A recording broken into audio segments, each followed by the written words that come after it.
बिस्मिल्लाहिर्रहमानिर्रहीम welcome to medical medics. Today the topic of our discussion is chylomicron metabolism. इससे पहले वाली video के अंदर हमने जनरल बात की थी कि जो लिपोप्रोटीन्स होती हैं उनका काम ये क्या होता है, उनकी क्लासिफिकेशन की हमने बात की थी। सबसे पहली जो क्लास आती है that class is the chylomicron metabolism. अब काइलोमाइक्रोन का जो साइज़ होता है वो सबसे ज़्यादा होता है और इनकी डेंसिटी सबसे कम होती है। इसके अंदर जो लिपिड कंटेंट होता है अंदर वाली साइड पर, लिपिड कंटेंट के अंदर टैग ज़्यादा होता है, जबकि जो कोलेस्ट्रॉल एस्टर और जो कोलेस्ट्रॉल होता है वो कम होता है। टैग ज़्यादा होता है जो, और कोलेस्ट्रॉल एस्टर और कोलेस्ट्रॉल कम होता है। और जो बारीक वाली साइड पे फॉस्फोलिपिड्स होते हैं वो भी कम होते हैं। अब कौन से ऐसे टैग और कोलेस्ट्रॉल एस्टर वगैरह होते हैं जो काइलोमाइक्रोन के थ्रू मेटाबोलाइज हो रहे थे? ये बेसिकली वो वाला टैग होता है जो एक्सोजिनस सोर्सेज से आता है। एक्सोजिनस का क्या मतलब है? ये डाइट के थ्रू आ रहे होते हैं। डाइट के थ्रू हमारे पास टैग और कोलेस्ट्रॉल एस्टर आते हैं माउथ के अंदर, फिर वो मूव करते हैं स्टमक के अंदर। स्टमक से फिर वो आते हैं, स्टमक में कुछ टैग की ब्रेकडाउन होती है, फिर वो आते हैं इंटेस्टाइन के अंदर। इंटेस्टाइन के अंदर जो कोलेस्ट्रॉल एस्टर होते हैं वो कन्वर्ट हो जाते हैं कोलेस्ट्रॉल के अंदर, और जो फॉस्फोलिपिड्स होते हैं वो एक बेस के अंदर कन्वर्ट हो जाते हैं। टैग कन्वर्ट हो जाते हैं into the monoacylglycerol and fatty acid. फिर ये मूव कर देते हैं into the intestinal cell. Intestinal cell के अंदर जो कोलेस्ट्रॉल होता है, ये वाला जो कोलेस्ट्रॉल था ये दोबारा से कन्वर्ट हो जाता है इनटू द कोलेस्ट्रॉल एस्टर। उसके अलावा ये जो मोनोसाइल ग्लिसरॉल होते हैं ये दोबारा कन्वर्ट हो जाते हैं इनटू द टैग। दोबारा से अब ये रिएक्शन कैसे हो गए? By addition of fatty acid. Fatty acid इसके अंदर भी ऐड करेंगे तो टैग बन जाएगा। दो फैटी एसिड की एडिशन से ये टैग बन गया, और इसके अंदर भी अगर फैटी एसिड ऐड करें तो ये कोलेस्ट्रॉल एस्टर की फॉर्मेशन करवा देगा। अब ये जो कोलेस्ट्रॉल, कोलेस्ट्रॉल एस्टर और टैग होते हैं ये हमारे पास काइलोमाइक्रोन के अंदर इस तरह से आ जाते हैं। अब इनका मेटाबॉलिज्म हम डिटेल से डिस्कस करने लगे हैं। अब स्मॉल इंटेस्टाइन के अंदर बेसिकली हमारे पास ये, हमने कहा था ना अभी कि ये हमारे पास है इंटेस्टाइन। इंटेस्टाइन के अंदर इंटेरोसाइट प्रेजेंट होते हैं। इस इंटेरोसाइट के अंदर ही बेसिकली ये टैग और कोलेस्ट्रॉल एस्टर काइलोमाइक्रोन की फॉर्मेशन करवाते हैं। अब स्मॉल इंटेस्टाइन के अंदर जो काइलोमाइक्रोन बनता है उसे हम बोलते हैं नेसेंट काइलोमाइक्रोन। नेसेंट क्यों बोलते हैं? क्योंकि ये इसकी कुछ मॉडिफिकेशन होनी होती है बाहर की तरफ आकर। उसको भी अभी हम देखेंगे कि स्मॉल इंटेस्टाइन के अंदर ये वाला जो काइलोमाइक्रोन है ये हमारे पास होता है nascent chylomicron. Nascent chylomicron, nascent chylomicron. इसमें जो टैग कंटेंट है वो ज़्यादा है as compared to cholesterol esters and cholesterol. Cholesterol और कोलेस्ट्रॉल एस्टर की निस्बत में टैग कंटेंट ज़्यादा है, और इसमें जो एपोलिपोप्रोटीन होती है वो होती है हमारे पास एपो B48। एपो B48 इसके ऊपर एपोलिपोप्रोटीन होती है। अब जब एपोलिपोप्रोटीन की सिंथेसिस की बात करते हैं तो एपो B48 काइलोमाइक्रोन के लिए यूनिक होती है, और ये सिंथेसाइज होती है रफ एंडोप्लाज्मिक रेटिकुलम के अंदर। फिर ये मूव करती है गोल्जी के अंदर। गोल्जी की तरफ जब ये मूव करती है तो इसकी ग्लाइकोसाइलेशन हो जाती है। ग्लाइकोसाइलेशन होने के बाद ये इसके ऊपर आकर यानी इसका पार्ट बन जाती है काइलोमाइक्रोन का। अब 48 क्यों कह रहे हैं? क्योंकि जो 48 पोर्शन होता है वो यानी जीन का जो 48% पोर्शन होता है वो ट्रांसलेशन के थ्रू एपोलिपोप्रोटीन की फॉर्मेशन करवा रहा होता है, तो इसलिए हम 48 लिखते हैं इसके साथ। अब ये जो नेसेंट काइलोमाइक्रोन होता है ये बाहर की तरफ मूव करता है। इसके ऊपर क्या होता है कि हमारे पास दो और एपोलिपोप्रोटीन्स आती हैं। एक होती है एपो C2 और एक होती है apo E। Apo C2 and apo E एपोलिपोप्रोटीन्स आती हैं फ्रॉम HDL। HDL से ये वाली दो एपोलिपोप्रोटीन्स आती हैं जो कि इस नेसेंट काइलोमाइक्रोन के ऊपर आ जाती हैं। जब ये इसके ऊपर आ जाती हैं तो नेसेंट काइलोमाइक्रोन मैच्योर काइलोमाइक्रोन बन जाता है। अब ये वाला जो काइलोमाइक्रोन है ये मैच्योर काइलोमाइक्रोन है। तो this one is the chylomicron. अब इसके ऊपर तीन तरह की हमारे पास हो गई हैं एपोलिपोप्रोटीन्स। एक थी एपो C2 जो कि HDL से आई थी, हाई डेंसिटी लिपोप्रोटीन से। उसके अलावा एक है हमारे पास एपो E है, और एक है हमारे पास इसकी अपनी एपो B48। इसके अंदर वही हमारे पास टैग प्रेजेंट है, और टैग ग्रेटर है as compared to cholesterol esters and cholesterol.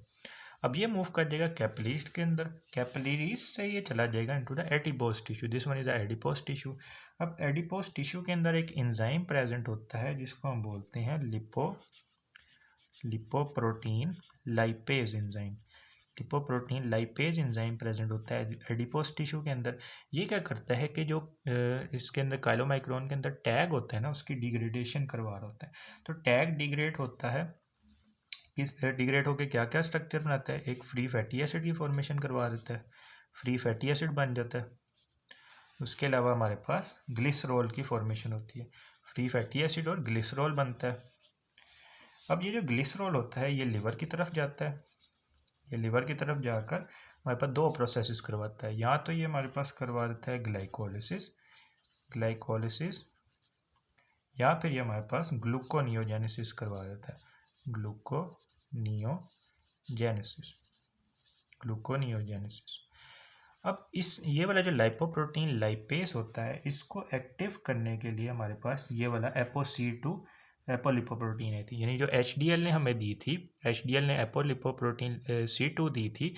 इसका काम ये होता है कि ये इस लाइपोप्रोटीन लाइपेज को एक्टिव करता है, यानी एक्टिवेटेड बाय एपोC2 इसको एक्टिव करता है, जिसकी वजह से जो टैग होता है काइलोमाइक्रोन का वो टूट के फ्री फैटी एसिड और ग्लिसरॉल की फॉर्मेशन करवाता है। अब टैग कंटेंट हमारे पास निकल गया, टैग कंटेंट निकल गया तो क्या होगा कि जो कोलेस्ट्रॉल एस्टर और जो कोलेस्ट्रॉल था इसके अंदर, यानी काइलोमाइक्रोन के स्ट्रक्चर के अंदर जो कोलेस्ट्रॉल था, कोलेस्ट्रॉल एस्टर और जो कोलेस्ट्रॉल था वो ज़्यादा हो जाएंगे एज़ कम्पेयर टू टैग, क्योंकि टैग तो टूट गया तो ये ज़्यादा हो जाएंगे और इसके अराउंड वही वाले दो आ जाएंगे। अब ये जो एपोC2 था इसका काम तो पूरा हो गया, इसने लाइपोप्रोटीन लाइपेज को एक्टिव करवा दिया, तो ये दोबारा वापस चला जाएगा towards the HDL, high density lipoprotein की तरफ ये वापस चला जाएगा। अब दो एपोलिपोप्रोटीन रह जाएंगे, एपोE रह जाएगा और इसका अपना एपोB48 रह जाएगा। अब एपोE का क्या काम है, ये भी HDL से आ रहा था। इसका काम बेसिकली होता है लिवर के ऊपर जो रिसेप्टर पड़े होते हैं उसको रिकॉग्नाइज करना, क्योंकि जब हमने इंट्रोडक्टरी बात की थी तो तब भी हमने कहा था कि जो एपोलिपोप्रोटीन्स होते हैं इनका काम ये होता है कि ये रिकॉग्निशन प्रोवाइड कर रही होती हैं रिसेप्टर्स के लिए और इसके अलावा एक्टिवेट कर रही होती हैं एंजाइम को। तो लिवर के अंदर इसकी एंडोसाइटोसिस के लिए हमारे पास होती है एपोलिपोप्रोटीन E। उसके अलावा बात करें तो ये वाला जो स्ट्रक्चर बना है इसको हम बोलते हैं काइलोमाइक्रोन रेमनेंट, इसको हम बोलते हैं काइलोमाइक्रोन रेमनेंट, क्योंकि इसमें अंदर से टैग कंटेंट तो हमने डिग्रेड कर दिया है, तो इसीलिए हम इसको बोल रहे हैं काइलोमाइक्रोन रेमनेंट। अब एपोE के थ्रू हम इसको यहाँ पे बाइंड करवाएंगे, फिर ये मूव कर जाएगा इनटू द लिवर के अंदर क्या होगा कि इसके ऊपर ऐड करेंगे एसिड हाइड्रोलेसिस जो कि प्रेजेंट होते हैं लाइसोसोम के अंदर, हाइड्रोलेसिस ऐड करेंगे। अब एसिड हाइड्रोलेसिस जब इस पे ऊपर ऐड करेंगे तो हमारे पास बन जाएंगे फैट सोल्युबल वाइटामिन्स की फॉर्मेशन होगी। इसके अलावा अमाइनो एसिड्स इससे बन जाएंगे और फ्री कोलेस्ट्रॉल इससे बन जाएगा लिवर के अंदर, फ्री कोलेस्ट्रॉल।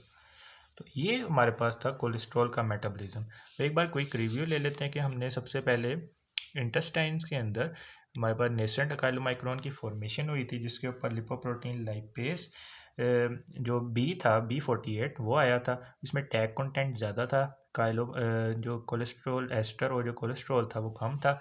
फिर क्या हुआ था कि HDL से दो एपोलिपोप्रोटीन आई थी, एपोलिपोप्रोटीन C2 एंड E आई थी फ्रॉम द HDL, वो आ गई थी।